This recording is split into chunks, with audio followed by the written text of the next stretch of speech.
नमस्कार दोस्तों। पॉलिटी एक ऐसा विषय है जहां से हर एग्ज़ाम में प्रश्न पूछे जाते हैं।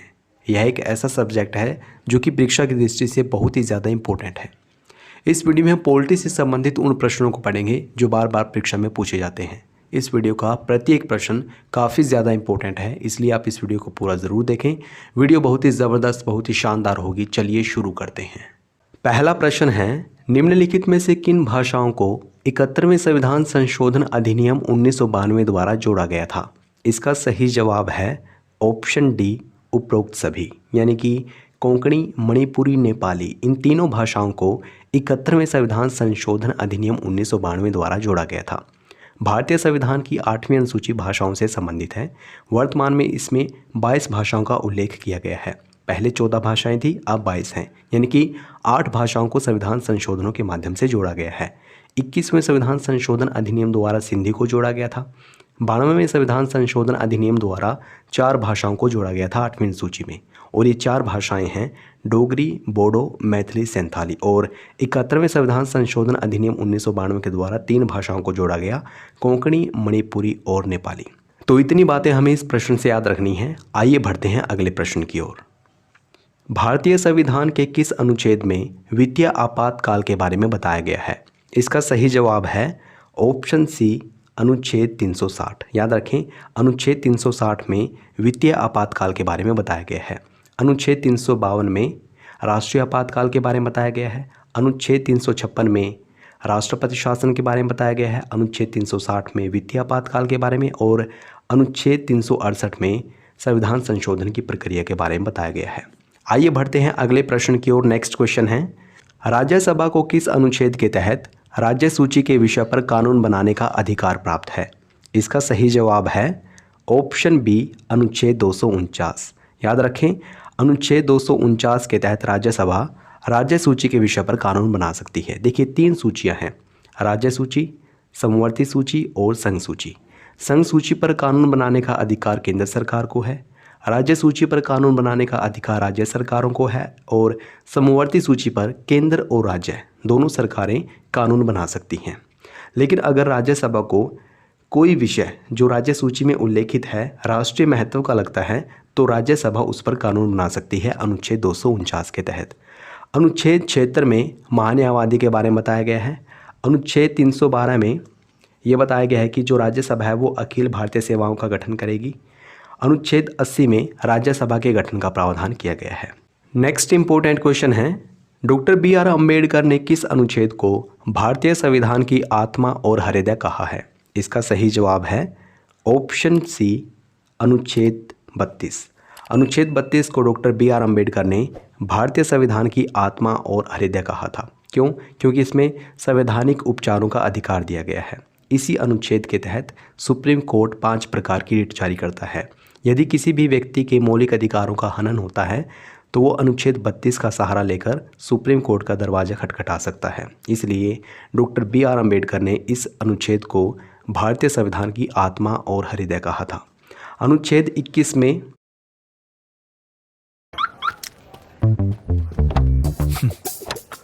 Thank you. सेफ्टी की इतनी मोटरोला ने इंडियन मार्केट में धूम मचा दी। एज 40 न्यू आ चुका वर्ल्ड का भारतीय संविधान की आत्मा और हृदय कहा था। अनुच्छेद 21 में जीवन जीने का अधिकार दिया गया है। अनुच्छेद 21 का, जिसको 86वें संविधान संशोधन अधिनियम 2002 के तहत जोड़ा गया था, इसमें शिक्षा का अधिकार दिया गया है। अनुच्छेद 17 के तहत अस्पृश्यता का अंत किया गया। आइए देख लेते हैं नेक्स्ट क्वेश्चन, किस संविधान संशोधन अधिनियम द्वारा राष्ट्रीय अनुसूचित जनजाति आयोग का गठन किया गया था? इसका सही जवाब होगा ऑप्शन ए, 89वें संविधान संशोधन अधिनियम 2003 के तहत राष्ट्रीय अनुसूचित जनजाति आयोग का गठन किया गया, और इसका उल्लेख वर्तमान में अनुच्छेद 338A में किया गया है। 91वां संविधान संशोधन अधिनियम 2003, इसके तहत केंद्र और राज्य मंत्रिपरिषद की अधिकतम सदस्य संख्या कुल सदस्य संख्या का 15% की गई थी। 100वां संविधान संशोधन है जो ये 2015 में किया गया था, और इसके तहत भारत और बांग्लादेश के बीच भूमि हस्तांतरण किया गया था। 101वां संविधान संशोधन अधिनियम 2016 है, इसके तहत GST लाया गया था। नेक्स्ट इंपॉर्टेंट क्वेश्चन है, निम्नलिखित में से किस अनुसूची का संबंध दल बदल से है? इसका सही जवाब है ऑप्शन बी 10वीं अनुसूची। दल बदल विरोधी कानून से संबंधित है 10वीं अनुसूची, और यह अनुसूची 52वें संविधान संशोधन अधिनियम द्वारा जोड़ी गई थी। 8वीं अनुसूची भाषाओं से संबंधित है।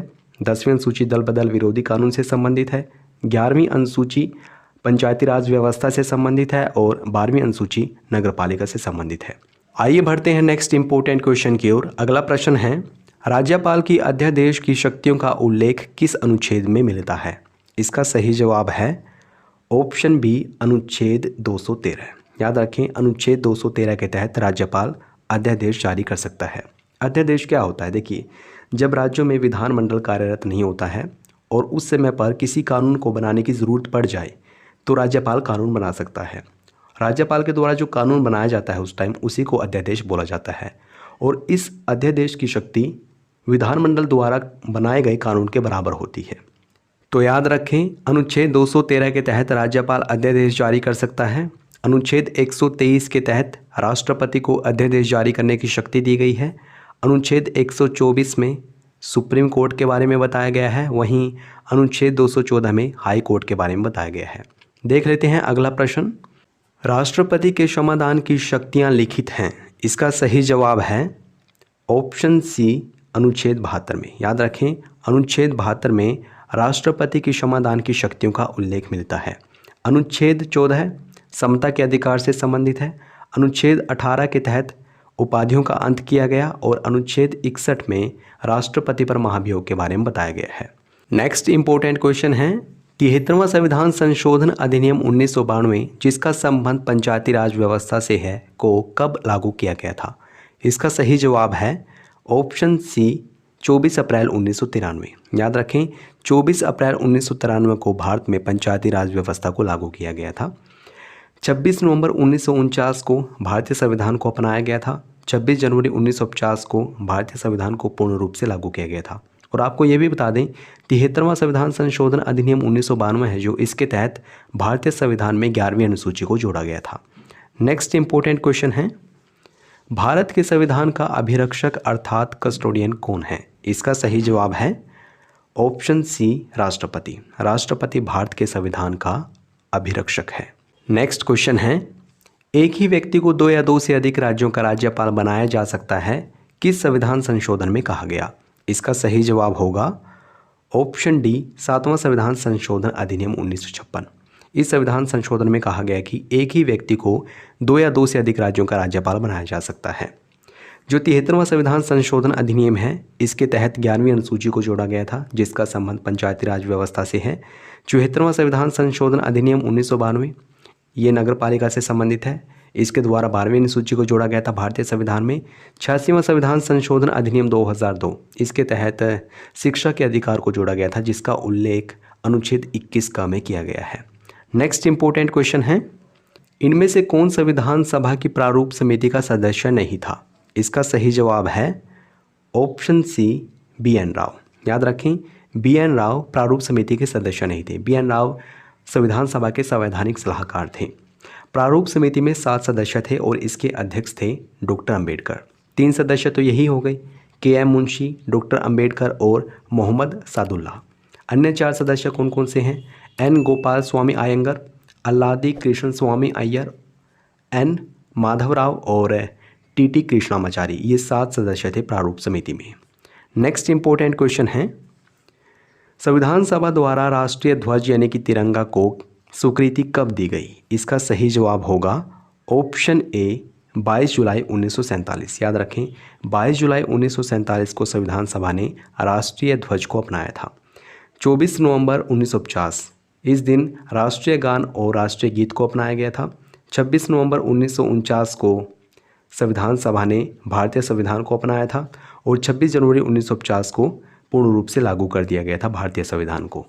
अगला प्रश्न है, धन विधेयक के संबंध में निम्नलिखित में से किसे सर्वाधिक शक्ति प्राप्त है? इसका सही जवाब होगा ऑप्शन ए लोकसभा। धन विधेयक के संबंध में सबसे ज़्यादा शक्ति लोकसभा को दी गई है। कोई विधेयक धन विधेयक है या नहीं ये कौन डिसाइड करता है? लोकसभा का अध्यक्ष। धन विधेयक के बारे में अनुच्छेद 110 में बताया गया है। नेक्स्ट इंपॉर्टेंट क्वेश्चन है, केंद्र शासित प्रदेश दिल्ली के मुख्यमंत्री की नियुक्ति कौन करता है? इसका सही जवाब है ऑप्शन बी, राष्ट्रपति। दिल्ली के मुख्यमंत्री की नियुक्ति कौन करता है? राष्ट्रपति। वैसे तो राज्यों में जो मुख्यमंत्री है उनकी नियुक्ति का काम या फिर उनको शपथ दिलाने का काम राज्यपाल का है, लेकिन दिल्ली के मुख्यमंत्री की नियुक्ति राष्ट्रपति करता है। अगला प्रश्न है, भारतीय निर्वाचन आयोग के सदस्यों का कार्यकाल होता है? इसका सही जवाब है ऑप्शन ए, 6 वर्ष या 65 वर्ष की उम्र तक, जो भी पहले हो, यानी कि 6 वर्ष या 65 वर्ष की उम्र तक, इनमें से जो भी पहले है वो भारतीय निर्वाचन आयोग के सदस्यों का कार्यकाल है। भारतीय निर्वाचन आयोग की स्थापना 25 जनवरी 1950 को की गई थी, इसलिए 25 जनवरी को राष्ट्रीय मतदाता दिवस मनाया जाता है। अगला प्रश्न है, भारतीय संविधान के कौन से अनुच्छेद नागरिकता से संबंधित है? मोस्ट इंपॉर्टेंट क्वेश्चन है ये भी, और इसका सही जवाब है ऑप्शन सी, अनुच्छेद 5 से 11। संविधान का जो भाग 2 है उसमें अनुच्छेद 5 से 11 तक नागरिकता से संबंधित है। याद रखें, भारतीय नागरिकता एकल नागरिकता है। नेक्स्ट इंपॉर्टेंट क्वेश्चन, संयुक्त बैठक का प्रावधान नहीं है। ये भी काफ़ी अच्छा प्रश्न है और इसका सही जवाब है ऑप्शन सी, ए और बी दोनों। याद रखें, धन विधेयक और संविधान संशोधन विधेयक के मामले में संयुक्त अधिवेशन नहीं बुलाया जा सकता। संयुक्त अधिवेशन कब बुलाया जाता है? जब राज्यसभा और लोकसभा इन दोनों के बीच किसी विधेयक को लेकर टकराव उत्पन्न होता है, तब राष्ट्रपति के द्वारा अनुच्छेद 108 के तहत संयुक्त अधिवेशन बुलाया जाता है, संयुक्त बैठक बुलाई जाती है। लेकिन अगर विधेयक धन विधेयक या फिर संविधान संशोधन विधेयक है तो उस मामले में संयुक्त बैठक नहीं बुलाई जा सकती।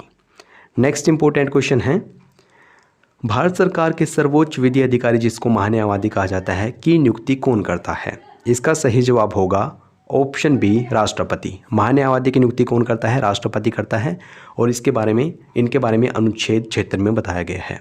नेक्स्ट क्वेश्चन है, संविधान सभा की प्रारूप समिति के अध्यक्ष कौन थे? कई बार एग्जाम में पूछा गया है ये प्रश्न, और इसका सही जवाब है option B, doctor B R. Ambedkar.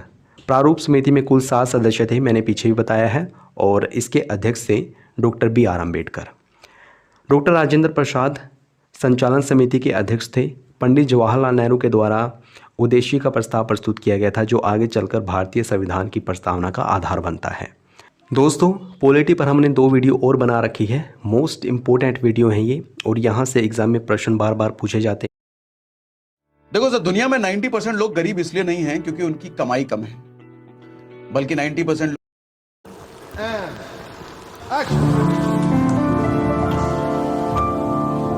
से एग्जाम में प्रश्न बार बार पूछे जाते हैं। पहली वीडियो तो हमने प्रमुख संविधान संशोधनों से संबंधित बनाई थी।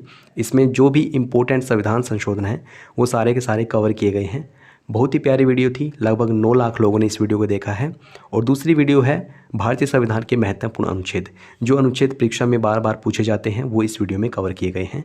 तो मेरी आपसे रिक्वेस्ट है कि अगर आपने ये वीडियो नहीं देखी है तो ज़रूर देखें, बहुत ही प्यारी वीडियो है, शानदार वीडियो है, ज़रूर देखें। आइए बढ़ते हैं अगले प्रश्न की ओर। अगला प्रश्न है, निम्नलिखित में से किस समिति को प्राक्कलन समिति की जुड़वा बहन कहा जाता है? इसका सही जवाब है ऑप्शन बी, लोक लेखा समिति। लोक लेखा समिति प्राक्कलन समिति की जुड़वा बहन है। लोक लेखा समिति में कुल 22 सदस्य होते हैं, 15 लोकसभा से और 7 सदस्य राज्यसभा से चुने जाते हैं। वहीं प्राक्कलन समिति में 30 सदस्य होते हैं और ये 30 के 30 सदस्य लोकसभा से चुने जाते हैं। आइए बढ़ते हैं नेक्स्ट इंपॉर्टेंट क्वेश्चन की ओर। अगला प्रश्न है, संविधान सभा का प्रतीक अर्थात मोहर था। इसका सही जवाब होगा ऑप्शन बी, हाथी। संविधान सभा का प्रतीक क्या था? हाथी। अगला प्रश्न, किस संविधान संशोधन अधिनियम द्वारा सिक्किम को भारत का पूर्ण राज्य बनाया गया? मोस्ट इंपॉर्टेंट क्वेश्चन है और इसका सही जवाब है ऑप्शन बी, 36वां संविधान संशोधन अधिनियम 1975। 36वें संविधान संशोधन अधिनियम द्वारा सिक्किम को भारत का एक पूर्ण राज्य बनाया गया था। जो 35वां संविधान संशोधन अधिनियम 1974 है, इसके तहत सिक्किम को संयुक्त राज्य बनाया गया था, लेकिन पूर्ण राज्य बनाया गया 36वें संविधान संशोधन द्वारा। 69वें संविधान संशोधन अधिनियम द्वारा दिल्ली को एनसीआर बनाया गया। 73वां संविधान संशोधन अधिनियम 1992, इसके तहत 11वीं अनुसूची को जोड़ा गया, जिसका संबंध पंचायती राज व्यवस्था से है। नेक्स्ट इंपॉर्टेंट क्वेश्चन है, भारतीय संविधान में मूल अधिकारों का उल्लेख है। इसका सही जवाब होगा ऑप्शन बी, भाग 3 में। भाग 3 मूल अधिकारों से संबंधित है और इस भाग को भारतीय संविधान का मैग्ना कार्टा भी कहा जाता है। इसमें अनुच्छेद 12 से लेकर 35 तक मूल अधिकारों का उल्लेख किया गया है। भाग 2 में अनुच्छेद 5 से लेकर 11 तक नागरिकता के बारे में बताया गया है। भाग 4 में DPSPs अर्थात राज्य के नीति निदेशक तत्वों के बारे में बताया गया है, अनुच्छेद 36 से लेकर 51 तक। भाग 4 क में मौलिक कर्तव्यों के बारे में बताया गया था और मौलिक कर्तव्यों को 42वें संविधान संशोधन अधिनियम द्वारा जोड़ा गया है। नेक्स्ट क्वेश्चन है, भारत का वास्तविक प्रमुख होता है। इसका सही जवाब है ऑप्शन ए प्रधानमंत्री। प्रधानमंत्री वास्तविक प्रमुख होता है जबकि नामात्र प्रमुख राष्ट्रपति है। अगला प्रश्न, भाषण एवं अभिव्यक्ति की स्वतंत्रता का अधिकार भारतीय संविधान के किस अनुच्छेद में उल्लेखित है? इसका सही जवाब है ऑप्शन ए अनुच्छेद 19(1) क में भाषण एवं अभिव्यक्ति की स्वतंत्रता का अधिकार उल्लेखित है। अनुच्छेद 19(1) ख के तहत शांतिपूर्ण और हथियार रहित सम्मेलन किया जा सकता है। अनुच्छेद 19(1) ग के तहत संघ बनाने का अधिकार दिया गया है और अनुच्छेद 19(1) घ में देश में अबाध संचरण करने का अधिकार दिया गया है।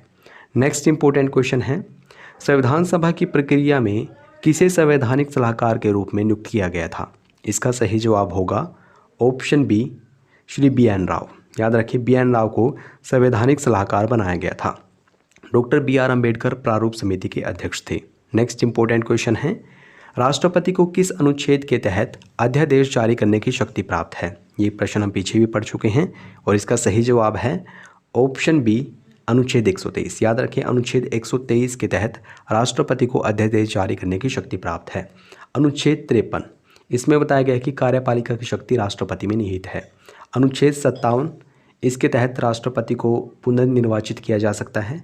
अनुच्छेद 77 इसमें बताया गया है कि कार्यपालिका की समस्त शक्तियां या फिर समस्त कार्यवाही राष्ट्रपति के नाम से की हुई मानी जाएगी।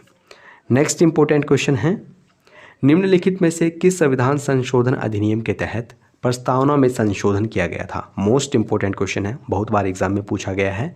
इसका सही जवाब है ऑप्शन ए 42वां संविधान संशोधन अधिनियम 1976। याद रखें, 42वें संविधान संशोधन अधिनियम के द्वारा प्रस्तावना में संशोधन किया गया था। प्रस्तावना में सिर्फ एक बार संशोधन किया गया है और इस संविधान संशोधन के माध्यम से प्रस्तावना में 3 शब्दों को जोड़ा गया था, पंथनिरपेक्ष, समाजवादी और अखंडता। इस संविधान संशोधन को लघु संविधान भी कहा जाता है और इसी संविधान संशोधन के द्वारा 51 क में 10 मौलिक कर्तव्यों को जोड़ा गया था। अनुच्छेद 51 क में 44वां संविधान संशोधन अधिनियम है जो इसके द्वारा संपत्ति के अधिकार को मौलिक अधिकारों की सूची से हटाकर कानूनी अधिकार बना दिया गया था। पहले संपत्ति के अधिकार का उल्लेख अनुच्छेद 31 में था, अब 300A में है। 52वां संविधान संशोधन अधिनियम 1985 इसके तहत दल बदल विरोधी कानून व्यवस्था की गई थी और इसी के तहत अनुसूची 10 को जोड़ा गया था। 61वां संविधान संशोधन अधिनियम 1988 है जो इसके तहत मतदान की न्यूनतम आयु 21 वर्ष से घटाकर 18 वर्ष की गई थी। नेक्स्ट इंपॉर्टेंट क्वेश्चन है, प्रोटेम स्पीकर की नियुक्ति कौन करता है? इसका सही जवाब होगा ऑप्शन बी राष्ट्रपति। प्रोटेम स्पीकर की नियुक्ति राष्ट्रपति करता है। अगला प्रश्न, भारतीय संविधान में संशोधन की प्रक्रिया किस देश के संविधान से ली गई है? इसका सही जवाब होगा ऑप्शन डी दक्षिण अफ्रीका। याद रखें, संशोधन की प्रक्रिया को दक्षिण अफ्रीका के संविधान से लिया गया है। संयुक्त राज्य अमेरिका से मौलिक अधिकार लिए गए हैं। राष्ट्रपति पर महाभियोग लिया गया है।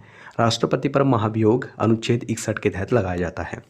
आयरलैंड के संविधान से DPSP अर्थात राज्य के नीति निदेशक तत्व लिए गए हैं जिनका उल्लेख भारतीय संविधान के भाग 4 में किया गया है, अनुच्छेद 36 से लेकर 51 तक। जर्मनी से लिया गया है आपातकाल। नेक्स्ट इंपॉर्टेंट क्वेश्चन, राष्ट्रपति उच्च न्यायालय के न्यायाधीशों की नियुक्ति किसके परामर्श से करता है? ये भी काफ़ी इंपॉर्टेंट क्वेश्चन है और इसका सही जवाब है ऑप्शन सी भारत का मुख्य न्यायाधीश। यानी कि भारत के मुख्य न्यायाधीश के परामर्श से राष्ट्रपति द्वारा उच्च न्यायालय के न्यायाधीशों की नियुक्ति की जाती है। अगला प्रश्न है, धन विधेयक से संबंधित अनुच्छेद है। इसका सही जवाब होगा ऑप्शन ए अनुच्छेद 110। याद रखें, अनुच्छेद 110 का संबंध धन विधेयक से है। अनुच्छेद 108 में संयुक्त अधिवेशन के बारे में बताया गया है जो कि राष्ट्रपति द्वारा बुलाया जाता है। अनुच्छेद 112 में बजट के बारे में बताया गया है। अनुच्छेद 117 में अनुच्छेद 117 में वित्त विधेयक के बारे में बताया गया है। अगला प्रश्न, भारतीय संविधान में बजट के लिए वार्षिक वित्तीय विवरण शब्द का प्रयोग किस अनुच्छेद में किया गया है? भारतीय संविधान में बजट शब्द का प्रयोग नहीं है, बजट के लिए वार्षिक वित्तीय विवरण शब्द का प्रयोग किया गया है अनुच्छेद 112 में। यानी कि बजट से संबंधित अनुच्छेद कौन सा है? अनुच्छेद 112। अनुच्छेद 110 में धर्म विधेयक के बारे में बताया गया है। अनुच्छेद 108 में संयुक्त अधिवेशन के बारे में बताया गया है और अनुच्छेद 117 में वित्त विधेयक के बारे में बताया गया है। नेक्स्ट क्वेश्चन है, भारत के राष्ट्रपति अपना त्याग पत्र किसको संबोधित करके देते हैं? इसका सही जवाब होगा ऑप्शन सी, उपराष्ट्रपति। अगर राष्ट्रपति को अपना त्याग पत्र देना है तो वो किसको देंगे? उपराष्ट्रपति को। नेक्स्ट इंपॉर्टेंट क्वेश्चन है, भारत का नियंत्रक एवं महालेखा परीक्षक यानी कि CAG किस अनुच्छेद के तहत एक संवैधानिक पद है? इसका सही जवाब है ऑप्शन ए, अनुच्छेद 148। अनुच्छेद 148 में CAG के बारे में बताया गया है।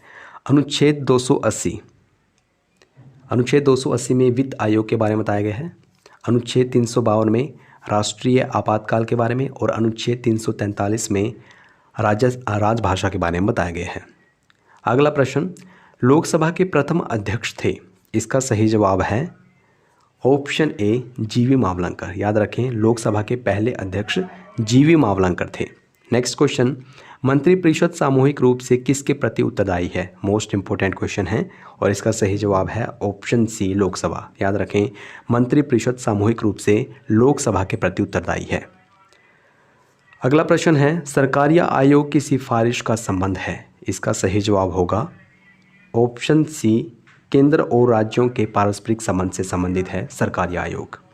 दोस्तों, ये प्रश्न आप लोगों के लिए है। प्लीज़ इस प्रश्न का सही जवाब कमेंट बॉक्स में ज़रूर बताना। प्रश्न पूछा गया है आपसे, भारतीय संविधान के किस अनुच्छेद में वित्तीय आपातकाल के बारे में बताया गया है? ऑप्शंस हैं अनुच्छेद 352, अनुच्छेद 356, अनुच्छेद 360 या फिर अनुच्छेद 368। तो प्लीज़ इस प्रश्न का सही जवाब कमेंट बॉक्स में ज़रूर बताना। वीडियो कैसी लगी ये भी बताना। अगर आपको अच्छी लगी है तो इसको लाइक और शेयर करना ना भूलें। अगर आपने चैनल को सब्सक्राइब नहीं किया है प्लीज़ अभी सब्सक्राइब करें। वीडियो देखने के लिए आपका बहुत बहुत धन्यवाद।